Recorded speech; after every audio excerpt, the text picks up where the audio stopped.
ወደ መጽሐፉ ዘልቀን ከመግባታችን በፊት በዚህ ታሪክ እንጀምር።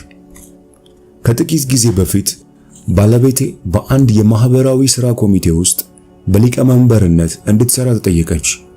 በእውነቱ በጊዜው ሌሎች አስፈላጊ ሥራዎች ስለነበሩባት ጥያቄውን መቀበል አልፈለገችም። ነገር ግን ግፊት ስለበዛባት በመጨረሻ ተስማማች። ከዚያ ከጓደኞቿ መካከል በጣም ለምትቀርባት ደወለችና በኮሚቴው ውስጥ አብራት እንድትሰራ ጠየቀቻት። ጓደኛዋ ለረጅም ጊዜ አደመጠቻትና እንዲህ አለቻት፣ ሳንድራ፣ ውጥኑ በጣም አስደናቂ ይመስላል። በእውነቱ ስራው ከፍተኛ ዋጋ የሚሰጠው ነው። የዚህ አይነቱ ስራ አካል እንድሆን ስለጋበሽኝ እጅግ በጣም አድርጌ ምን ያህል እንደምታከብሪኝ ተረድቻለሁ። እኔ በተለያዩ የግል ምክንያቶቼ በስራው ላይ አልሳተፍም። ነገር ግን አብሬሽ እንድሰራ ስለጠየቅሽኝ ጥያቄሽን እንደማደንቅልሽ እንድታውቂው እፈልጋለሁ። ሳንድራ አይሆንም ከሚለው አስደሳች የእምቢታ መግለጫ በስተቀር ለሁሉም ነገር ዝግጁ ነበረች። ዞር ብላ አየችኝና በረጅሙ ተነፈሰች። ምን ነው እኔም እንደዛ ብዬ በነበር። እዚህ ጋር ወሳኝ በሆኑ የአገልግሎት ስራዎች ላይ መሳተፍ እንደሌለብህ ማመላከቴ አይደለም። እንዲያሉ ነገሮች አስፈላጊ ናቸው።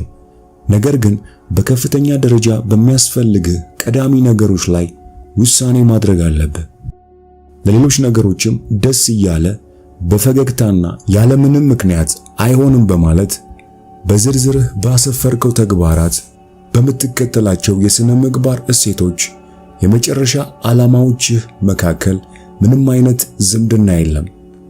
ምላሽ የምንሰጥባቸው ተግባራትም በቀላሉ በአእምሮአችን ዘልቀው የሚገቡትና በግልጽ ልንፈጽማቸው የሚገባን ነው።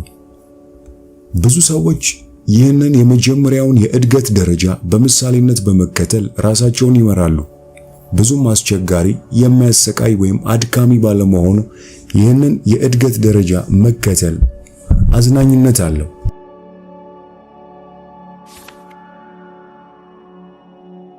የራሳችንን ተልዕኮ ለይተን በማወቅ አስቸኳይና አስፈላጊ የሆኑ ተግባራት ላይ በማትኮር እንዲሁም ውጤታችንንና የውጤታማነት አቅማችንን ሚዛናዊ በሆነ መልኩ ለመጨመር የሚያስችለን ክልል ውስጥ መግባት ይኖርብናል። ይህንንም እንዴት ማድረግ እንደምንችል አንዳንድ ዘርዘር ያሉ ሐሳቦችን እንመልከት። ቅንብር በራዕይና በተልዕኮ በሚናህና በግብህ ቀዳሚ በምትላቸው ተግባራትና በእቅድህ እንዲሁም በፍላጎትና እነዚህን ፍላጎቶች ለማሟላት በምትከተለው ስነ ስርዓት መካከል መጣጣም፣ አንድነትና ውህደት መኖር እንዳለበት የሚያሳይ ሐሳብ ነው። በየጊዜው ማመሳከር ትችል ዘንድ ያንተን ተልዕኮ የሚገልጽ ቦታ ይኑርህ። ከዚህ በተጨማሪ አንተ የሚኖርህ ሚናና የረጅምና የአጭር ጊዜ እቅድህ የሚሰፍርበት ቦታ ይኑርህ። ሁለተኛ፣ ሚዛናዊነት። ተግባራቱን ለመፈጸም የሚከተሉትን ስልት በሕይወትህ ሚዛናዊ የሆነ አካሄድ ተከተል። ሚናዎችህንም በተለያዩ መንገዶች ለያይተህ አስቀምጥ። በመሆኑም እንደ ጤና፣ ቤተሰብ፣ ለሥራ የምታደርገውን ዝግጅትና የራስህን እድገት የመሳሰሉ አስፈላጊ ነገሮችን ችላ እንዳትላቸው ይረዳሃል። ሶስተኛ፣ ትኩረት መስጠት።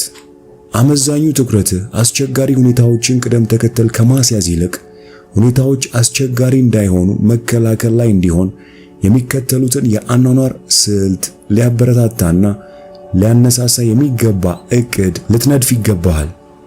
በየዕለቱ ከማቀድ ይልቅ ሳምንትን መሰረት አድርገህ መዘጋጀት የበለጠ ሚዛናዊነትና አግባብነት ይኖረዋል።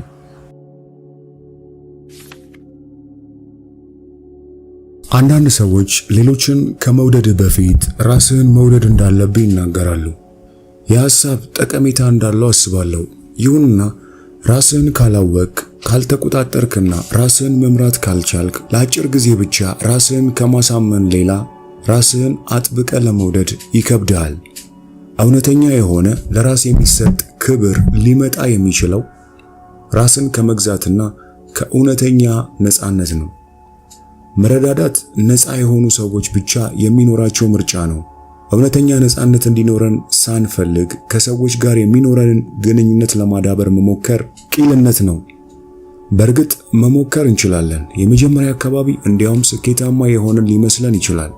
ይሁንና አስቸጋሪ ጊዜያት ሲያጋጥሙን መቼም አስቸጋሪ ጊዜያት መኖራቸው አይቀርም። በዚህን ወቅት ችግሮችን በጋራ ተቋቁመን ለመቆየት መሰረቱ አይኖረንም።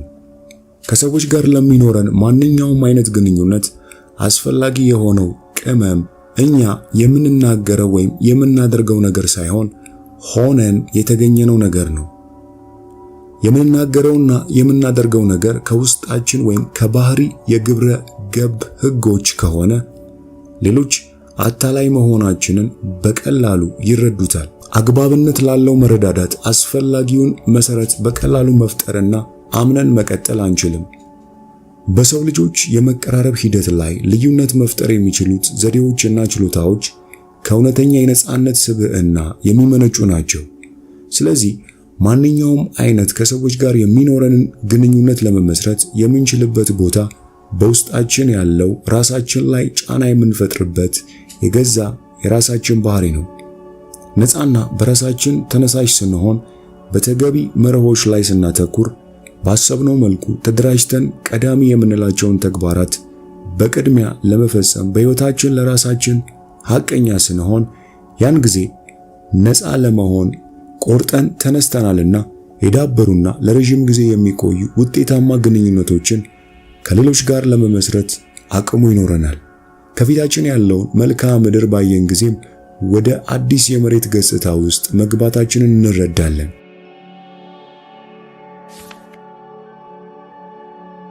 መረዳዳት ጥልቅ ለሆኑና ለዳበሩ ትርጉም ያላቸው ማህበራዊ ትስስሮች እያደገ ለሚሄድ ውጤታማነት፣ ሌሎችን ለማገልገል፣ የግል አስተዋጽኦ ለማበርከት፣ ለመማማርና ለእድገት መንገድን ይከፍታል።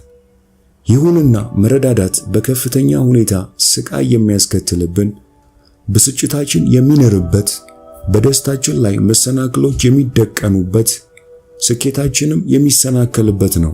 የሚያጋጥመን ስቃይም ፋታ የማይሰጥ በመሆኑ ይሰማናል። በሕይወት ስንኖር በአብዛኛው ስለ ግል ሕይወታችን ራዕይ በማጣት ሕይወታችን መሪ ያጣ ወይም በአመራራችን ደካማነት የተነሳ በማያቋርጥ ስቃይ ውስጥ እንኖራለን።